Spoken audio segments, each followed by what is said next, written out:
While setting up this gameplay for today's video, I took a second to sit back and admire what's going on with this clip, with this footage here. And I gotta say, it's just absolutely insane to me that this individual clip right here lasted only 4.5 minutes. And you might be thinking, JB, have you lost your mind? Like, how is that anywhere near being something that's, groundbreaking? Well, I guess it doesn't sound that serious if you think about it, but compared to any other game that has been released modern day, and when I mean modern day, I'm talking about like the past couple to few years. Modern Warfare, Black Ops Cold War, and also currently Call of Duty Vanguard. All of these games, you would never, ever in a million years be able to hop into a team deathmatch game and be able to end it in about 4.5 minutes. Things like that just don't happen anymore. And the funny part about this whole situation is I dropped a nuke. A nuke! So in 4.5 minutes, I was able to find enough players in this single lobby right here on a game of Modern Warfare 2 in a team deathmatch lobby that the score limit only goes to 75. Keep that in mind. This isn't like more modern day Call of Duty games where they increase the score up to 100. No, it goes to 75 in Call of Duty Modern Warfare 2 and a lot of other Call of Duty games as well. But in 4.5 minutes, I was able to find enough players in order to drop a nuke and finish the game. And even if I didn't go ahead and drop the nuke, I guarantee that this game would have probably ended in at least 5.5 to 6 minutes. Nowadays, no. You get into team deathmatch lobbies across Modern Warfare, Black Ops Cold War, and Vanguard. It's going to either be a time limit gameplay, a tie that doesn't end at all, or it's just going to be an absolute campfest. And you're probably thinking, JB, it's just because you're playing on Terminal, man. Terminal is probably one of the most well-known maps in the whole universe. Of course, you're going to be able to get a nuke on this map, but even in a couple of videos ago, when I posted a nuke gameplay on Afghan, I dropped a nuke on Afghan in about 5 minutes. On Afghan!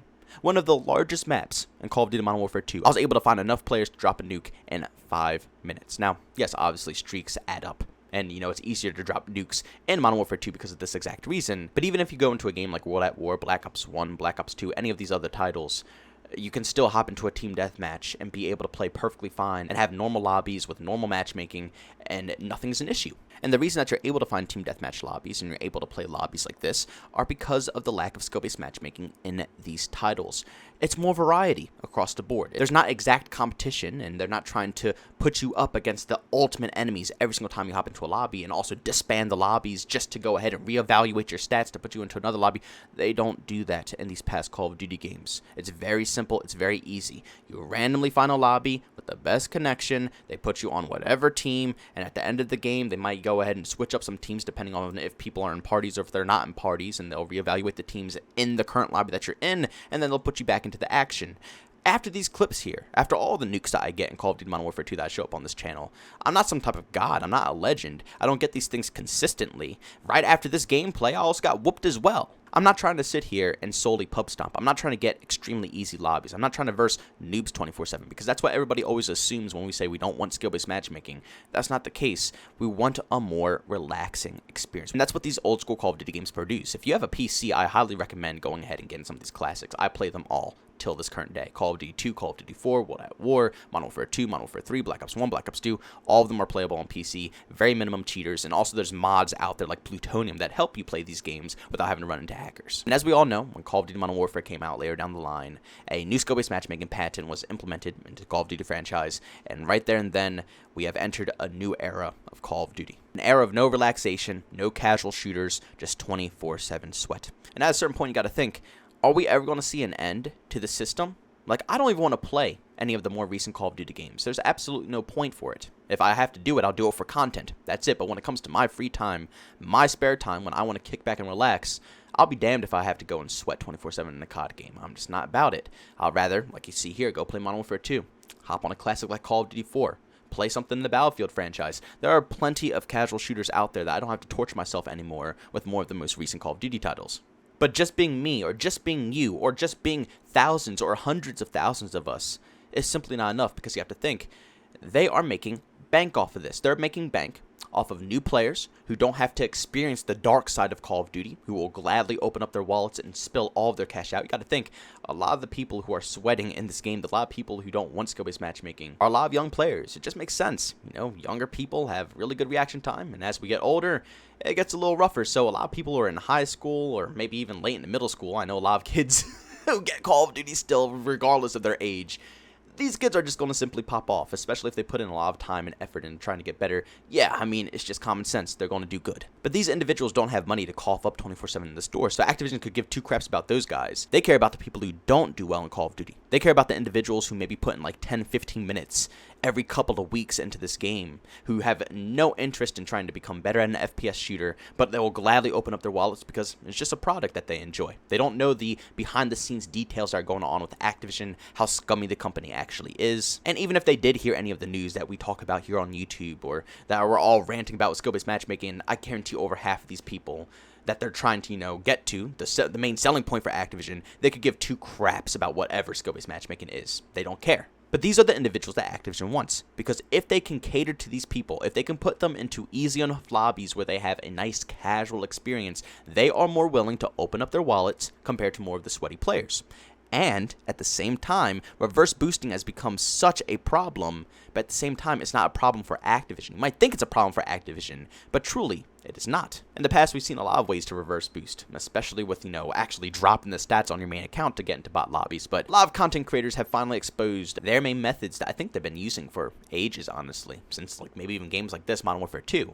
But the main way to reverse boost is to have a bot account. But you can't have a bot account without purchasing the game more than once. And also, the problem with bot accounts is that it's not going to work really if you're playing with a party of 3, 4, 5, even a full 6-man party getting into a lobby. They're not going to really take into account the bot stats that much. But if you solo queue with the bot, if you just do a simple duo, you and the bot account, it's not going to be as many players to factor into the algorithm, so they're going to cater more to the worst player or the bot account compared to your stats. And you can even do it with another buddy, two of you with the bot account, making it 3 altogether. I think you could probably pull that off as well. But once you hit 3 individuals, 4 people, I'm going to count the bot as a real person. Once you hit 4, 5, or even 6, it is pointless to even have a bot account at that point. So what does this mean? This means that a lot of individual people are going to go ahead and purchase their own accounts, because you can't play with a big group, so each and every one of these people want the experience. They want the time to actually have a casual experience in COD, so all of them are going to buy second copies. So in all reality, will Activision ever do anything about skill-based matchmaking?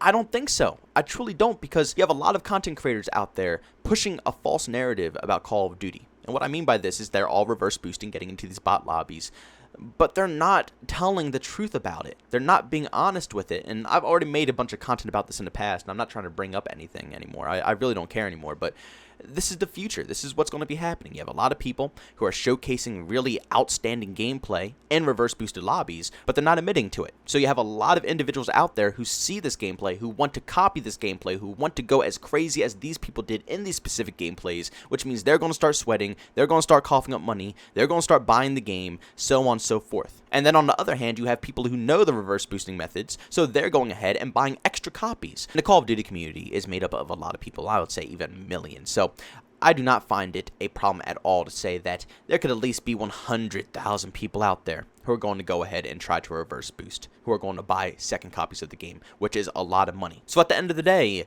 Activision isn't losing anything. Regardless if we all step down and we back away from the horrible cycle of Call of Duty, that's not going to do anything, because again, there's still a bunch of casual people out there who don't care about anything that's involving skill-based matchmaking, Call of Duty news, none of that stuff. They just want a quick game to play, and that's it. And I'm not talking about the person who works very hard, goes to school 24/7, and they still come home and play the game maybe daily, every other day. No, I'm talking about a person who goes ahead and plays the game maybe like 2 to 3 times a month for like 15 to 30 minutes each play session. Barely any playtime at all. That is Activision's main target, because they don't care about anything, and they'll gladly open their wallets. And then again, you have the reverse boosters who are coughing up double, even triple the amount of money for each one of these copies that they purchase for this game, so they can get into noob lobbies. And then the gameplay that these people are posting is going to influence more individuals to think, oh, this game is great, it's no skill-based matchmaking in this game, it looks so easy to pub stomp, which means all of them are going to pour into the title as well. Look, I'm definitely hoping for a brighter future when it comes to the Call of Duty franchise and skill-based matchmaking.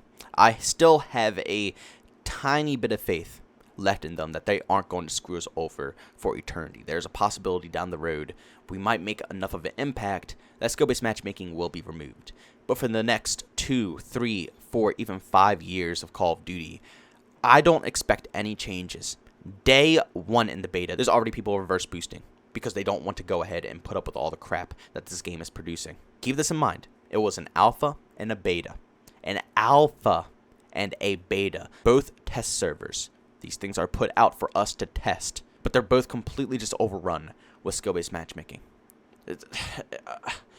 I mean, Activision, they have no shame. They're not trying to hide anything. They're trying to be as blatant as they could possibly be, and I truly don't think it's going to be going anywhere. But guys, do me a massive favor and leave your opinions down below. Do you think things like reverse boosting and also the super duper casual players, can all of them be countered? Can we get our voices heard, and can we really see a change with skill-based matchmaking? Or do you guys think that the fate of skill-based matchmaking lies with Call of Duty for the rest of eternity? And for 4, 5, 6, 7, however long Call of Duty lasts for, that's how long skill-based matchmaking will be in it. But guys, thanks so much for checking out this video. If you enjoyed it, make sure you leave a like. If you hate it, leave a dislike. Also, if you're brand new and you enjoy the content, don't forget to subscribe and hit that notification button. Also, if you want to chat with me, there's 2 ways to do so: for Twitter and Discord. Both those links are down in the description. And also, want to catch me live stream some video games I do over on Twitch. Link that is in the description as well. But guys, thanks so much for tuning in. See you on the next one. Peace out.